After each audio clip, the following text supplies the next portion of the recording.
Hello YouTube.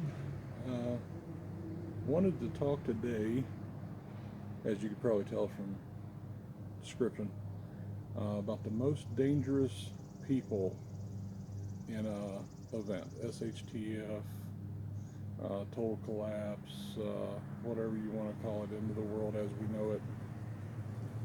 Um, we've all seen the post-apocalyptic movies, your Mad Max, Book of Eli, which Book of Eli is awesome.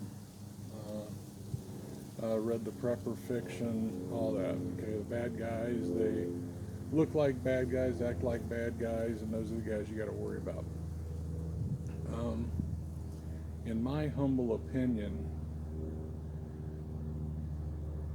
while I'm making plans for that, and those guys do concern me, that's not my greatest concern. Um, Heard a saying one time, and I'm going to mess this up. Uh, One thing about a liar is you can always count on him to be a liar or something to that effect. And pretty much, you know, same with your bad guys. Yeah, you know they're bad guys. Okay. Yeah, you see a bad guy coming up. Yep, you know what he's up to. You know what he's there for. You know what he's up to. My opinion, the most dangerous person during an event, after an event, whatever, is the guy that lives down the street from you. Um, Good guy, keeps his lawn nice and pretty. You know, got the wife and the puppy dog and the 2 or 3 kids, and just a good guy. Comes over for the barbecues, the whole nine. Uh, but not into the preparedness. Um, the problem is something like that. You have to ask yourself, how long is it going to take your average daddy, mommy? Uh, how long is it going to take them listening to their kids cry because they're hungry before they go out and do what they got to do? Um, I mean, you can kind of imagine in your head that, the mama grabbing a hold of the daddy and say, "You got to do something."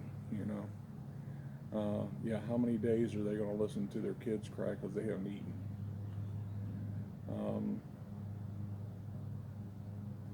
so those are the people that I'm worried about. Okay. Like I said, you see the bad guy, the raider, the whatever you want to call them, coming up the drive or coming down the road. Yeah, you pretty much know. But you see the guy walking up with his blue jeans and his polo on or something like that, and you're like, oh, I wonder what he wants. Okay. Um, and that's what you got to watch for. That's where your OPSEC, okay, comes into play. Um, you don't want everybody and their brother knowing who you are, what you do, what you got. With me, as you can probably hear here today, on this beautiful day, it's like sunny, 65 degrees, perfect for me. Perfect. But people are out mowing their grass, cars are driving by. I live in suburbia, okay? Not the place to be. No, no. But at the same time, something like that goes down, this is not where I'm staying, okay?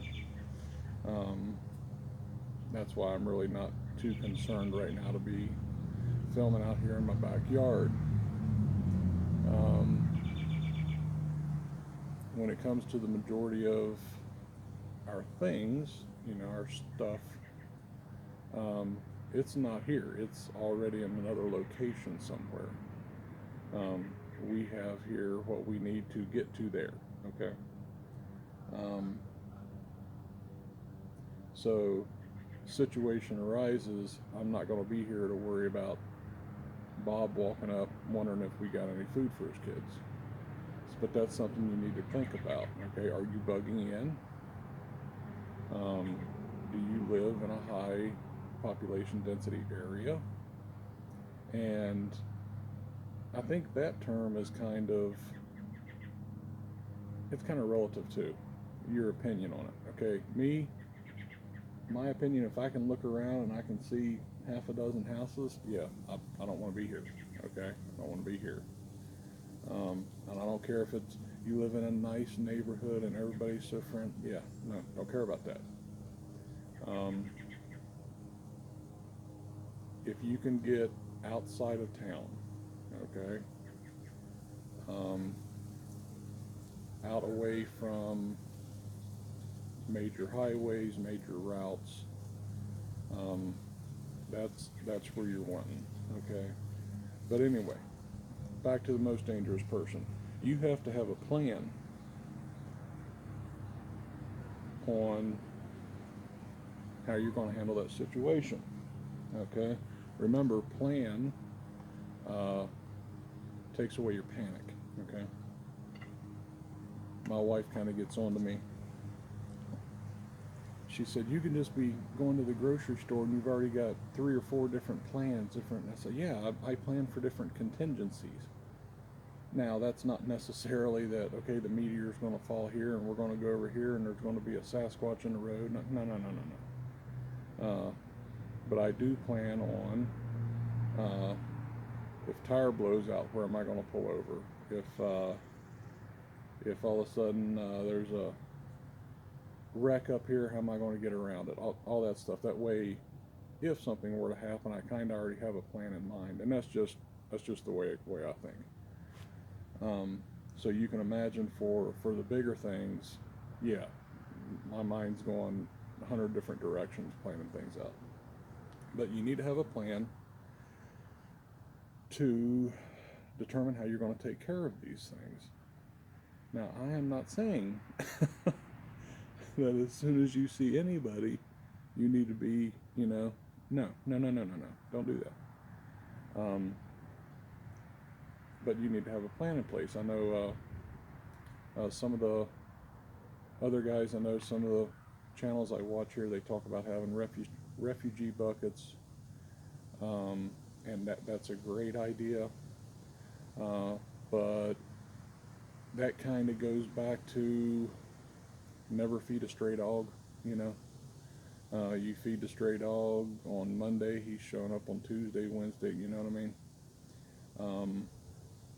It's going to, even if you can give them something on that first day, they're going to come back, okay? And you're going to have something in place on how you're going to deal with that. What's the right answer? I can't tell you, dude. I ain't never been in that, okay? And that's why, for me, I'm out, okay? But something to think about. Like I said, as far as worrying about your typical bad guys, yes, but a bad guy is a bad guy. You know what they're doing. Are you going to give them something? Anybody that's got a heart at all, okay? You got somebody coming up, my kids haven't eaten for 2 or 3 days. Are you really going to turn them away? Are you seriously going to do that? At the same time, are you going to invite them in your house and show them everything you got? Okay? So you need to have a plan in place for that. Think about the different contingencies that are going to go off of that.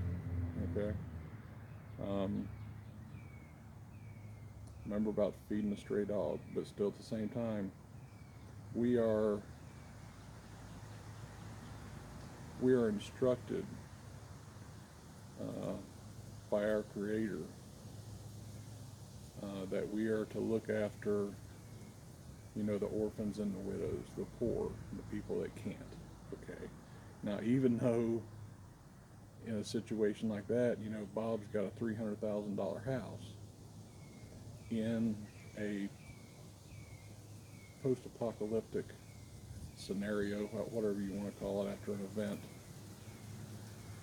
he's still poor, okay? He doesn't have nothing. He's poor, you know what I mean? You can't go to the grocery store no more. Money's not worth anything anymore. what you've got is what you've got.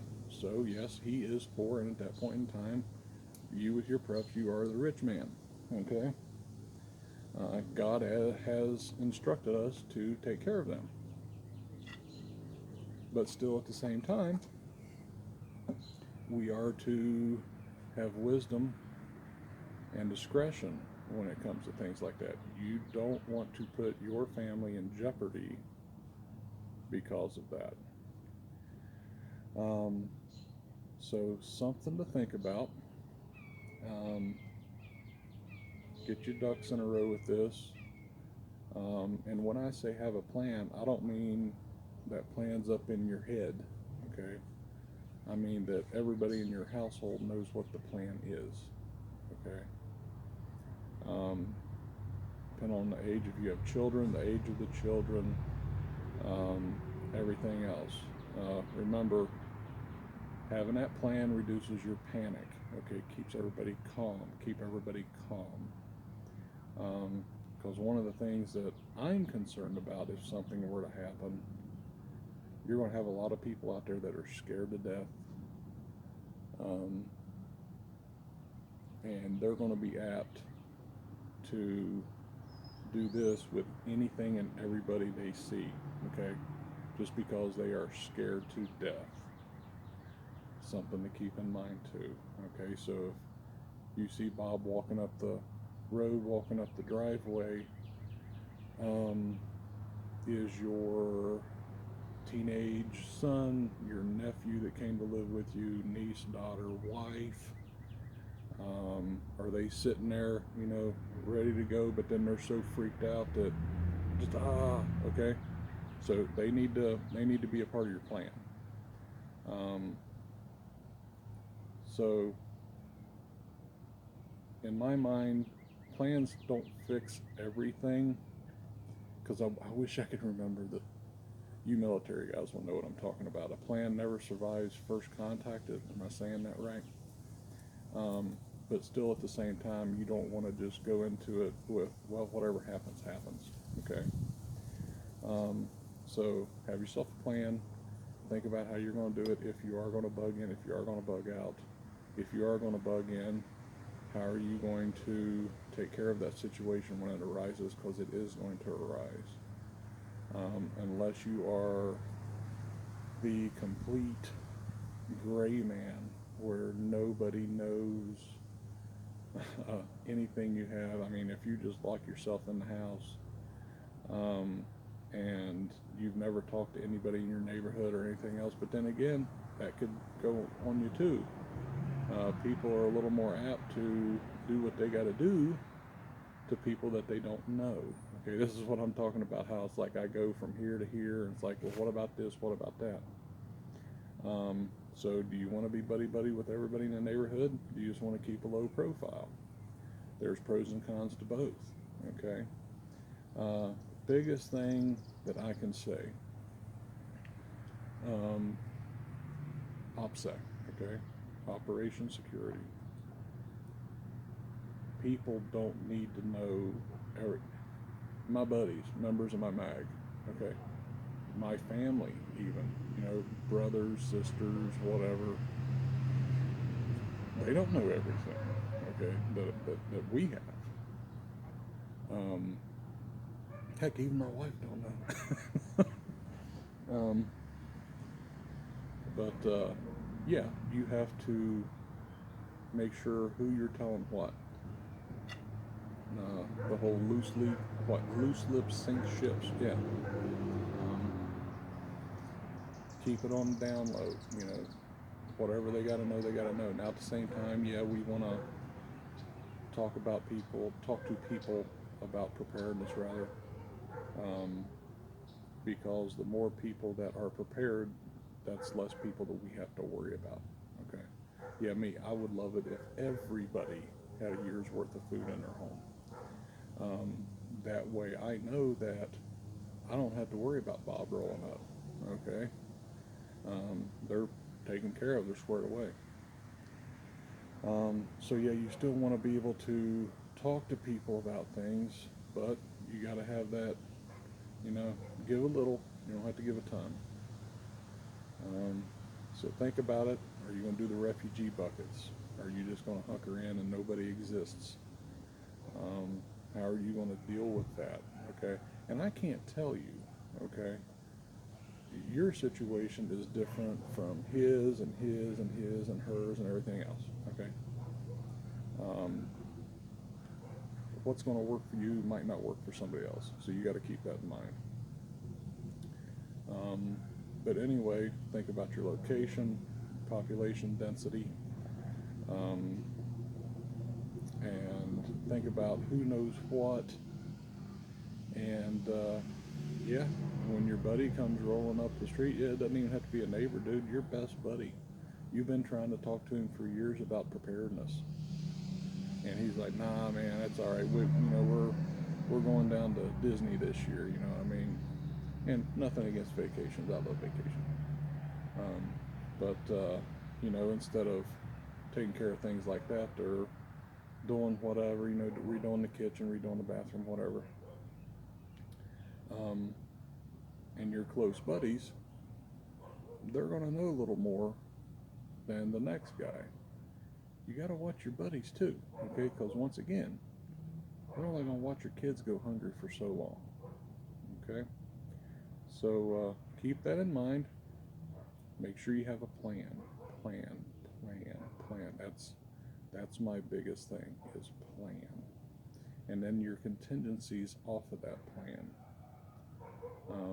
That way, when it goes sideways, you've already got an idea of what's happening. Okay. So thanks you guys for watching. Appreciate it. If you could, like everybody else, what is it? Subscribe and thumbs up and all that other good stuff. I appreciate it. But until the next one, see you after a while.